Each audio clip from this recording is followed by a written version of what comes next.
Lorsqu'ils sortirent, ils rencontrèrent un homme de Cyrène, appelé Simon, et ils le forcèrent à porter la croix de Jésus. Arrivés au lieu nommé Golgotha, ce qui signifie lieu du crâne. Ils lui donnèrent à boire du vin mêlé de fiel, mais, quand il l'eut goûté, il ne voulut pas boire. Après l'avoir crucifié, ils se partagèrent ses vêtements, en tirant au sort, afin que s'accomplisse ce qui avait été annoncé par le prophète, ils se sont partagés mes vêtements, et ils ont tiré au sort ma tunique. Puis ils s'assirent, et le gardèrent. Pour indiquer le sujet de sa condamnation, on écrivit au-dessus de sa tête, celui-ci est Jésus, le roi des Juifs. Avec lui furent crucifiés 2 brigands, l'un à sa droite, et l'autre à sa gauche. Les passants l'injuriaient, et secouaient la tête. En disant, toi qui détruis le temple, et qui le rebâtis en 3 jours, sauve-toi toi-même. Si tu es le Fils de Dieu, descends de la croix. Les principaux sacrificateurs, avec les scribes et les anciens, se moquaient aussi de lui, et disaient: il a sauvé les autres, et il ne peut se sauver lui-même.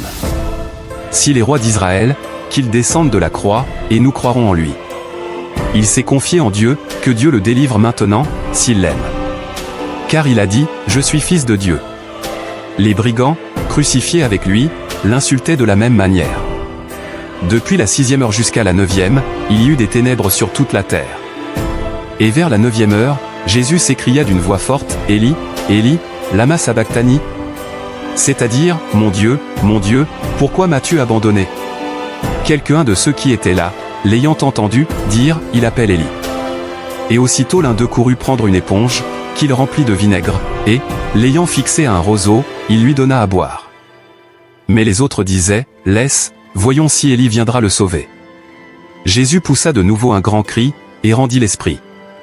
Et voici, le voile du temple se déchira en 2, depuis le haut jusqu'en bas, la terre trembla, les rochers se fendirent. Les sépulcres s'ouvrirent, et plusieurs corps des saints qui étaient morts ressuscitèrent. Étant sortis des sépulcres, après la résurrection de Jésus, ils entrèrent dans la ville sainte, et apparurent à un grand nombre de personnes.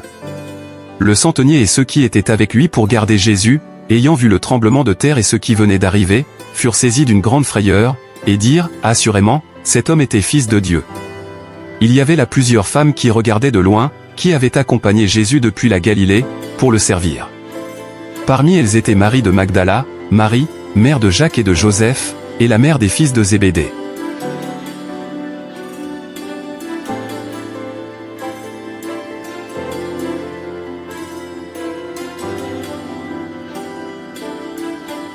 Qui a pu endurer une peine comme celle de Jésus à la croix? Quand nous voyons de quelle manière il est mort, qu'il nous soit donné de constater de quel amour il nous aimait.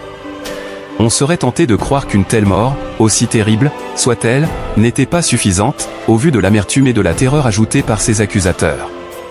Il était habituel à cette époque d'accabler de honte les malfaiteurs crucifiés, en apposant sur un écriteau, le crime pour lequel ils étaient condamnés, on fit ainsi au-dessus de la tête de Christ. Tous les actes destinés à humilier Jésus ont été en fait, dirigés, par Dieu, pour finalement honorer son Fils. 2 voleurs furent crucifiés en même temps que Jésus. Christ à sa crucifixion, a été compté parmi les transgresseurs, afin que nous soyons comptés parmi les saints, à notre mort. Les insultes et les railleries que Jésus endura sont mentionnées dans ce texte. Les ennemis de Christ cherchent à induire les hommes en erreur, en leur présentant de fausses idées sur la religion. Les principaux sacrificateurs, les scribes, et les anciens, reprochaient à Jésus le fait de se prétendre le roi d'Israël.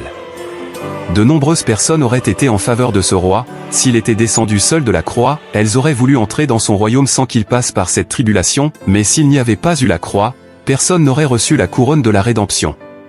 Ceux qui veulent régner avec Christ doivent être disposés à souffrir avec lui. Notre Seigneur, en ayant accepté de satisfaire la justice divine, a subi les souffrances de la croix, se soumettant ainsi au pire châtiment des hommes. Chaque instant particulier mentionnant les souffrances de Christ, a été prédit dans les écrits des prophètes ou dans les psaumes, tout s'est accompli. Durant les 3 heures où il y eut des ténèbres sur toute la terre, Jésus était à l'agonie, luttant contre les puissances des ténèbres, et souffrant de la haine de son Père, à l'encontre du péché de l'homme, pour cette iniquité, l'âme du Seigneur était alors une véritable offrande. Jamais on ne connut une telle période de 3 heures d'atroces souffrances, depuis le jour où Dieu créa l'homme sur la terre, jamais une scène aussi sombre et affreuse ne se déroula ici-bas. Le but ultime de la croix consiste en la rédemption de l'homme et son salut. Jésus émit une plainte, celle qui est décrite dans le psaume 22 verset 1. En cela, il nous enseigne à utiliser la parole de Dieu lorsque nous prions, en nous recommandant d'utiliser les expressions qui y figurent. Dans son existence, le croyant peut avoir goûté des moments d'amertume, mais ils sont bien pâles devant la profondeur des souffrances endurées par Christ. Il apprend cependant par là la grandeur de l'amour du Sauveur pour les pécheurs et il est convaincu de l'horreur extrême du mal et du péché. Il doit à Christ la délivrance de la colère divine à venir, pour ceux qui se repentent. Les ennemis de Jésus tournèrent méchamment sa plainte en dérision. Les nombreux reproches lancés contre la parole de Dieu et son peuple, résultent en fait d'erreurs grossières commises par les ennemis du Seigneur. Christ, avant d'expirer, a parlé avec force, pour montrer qu'il était encore bien en vie et qu'il se livrait volontairement entre les mains de son Père. Il a eu la force de lancer un défi aux puissances de la mort, il voulait montrer que par l'Esprit éternel, il s'offrait lui-même, étant en même temps le sacrificateur et le sacrifice, Jésus poussa de nouveau un grand cri, et rendit l'Esprit. Sur la croix, le Fils de Dieu est mort par la violence de la peine qui lui a été infligée. Son âme a quitté son corps, ce dernier était réellement mort. Il est certain que Christ est passé par la mort, c'était nécessaire. Il entreprit d'être lui-même une offrande pour le péché, et il le fit en donnant volontairement sa vie. 51 Le voile du temple déchiré signifiait que Christ, par sa mort, a ouvert un chemin qui mène directement à Dieu. Nous avons maintenant un chemin direct, qui, de manière imagée, nous fait passer du propitiatoire, vers le trône de la gloire, par le biais de Christ, nous avons un accès au trône de la grâce. Lorsque nous considérons véritablement la mort de Christ, cela doit alors déchirer notre cœur, même s'il est dur comme le roc. Ce cœur est vraiment endurci s'il ne cède pas, s'il ne fond pas face à Jésus-Christ, celui qui a été crucifié devant tous. Lors de la crucifixion, des tombes se sont ouvertes, et beaucoup de saints, endormis, se sont levés. À qui sont-ils apparus, et de quelle manière, comment disparurent-ils ensuite? Cela ne nous est pas dit, ne soyons pas plus curieux, au sujet de ce qui n'est pas écrit dans la parole de Dieu. Les manifestations terrifiantes de Dieu déstabilisent quelquefois étrangement les pécheurs, quant à leurs convictions obstinées, elles contribuent en fait à leur réveil. C'est ce qui provoqua la terreur du centenier et des soldats romains qui gardaient Jésus. Nous pouvons méditer en toute sérénité sur les nombreux témoignages qui concernent le caractère de Jésus, si nous ne lui donnons aucun motif qui puisse l'offenser, nous pouvons lui laisser le soin de purifier notre âme, si du moins nous désirons vivre pour lui. Puissions-nous, avec l'œil de la foi, voir Christ crucifié, et être animés par ce grand amour avec lequel il nous a aimés. Les amis de Jésus ne pouvaient pas faire plus que de le regarder de loin, ils le voyaient, sans toutefois pouvoir l'aider. Jamais l'horrible nature du péché ni ses conséquences n'ont été plus affreusement affichées, qu'en ce jour, où le Fils bien-aimé du Père a été pendu sur la croix, souffrant pour l'iniquité des autres, lui le juste pour les injustes, afin de pouvoir les présenter devant Dieu. Soyons donc disposés à le servir.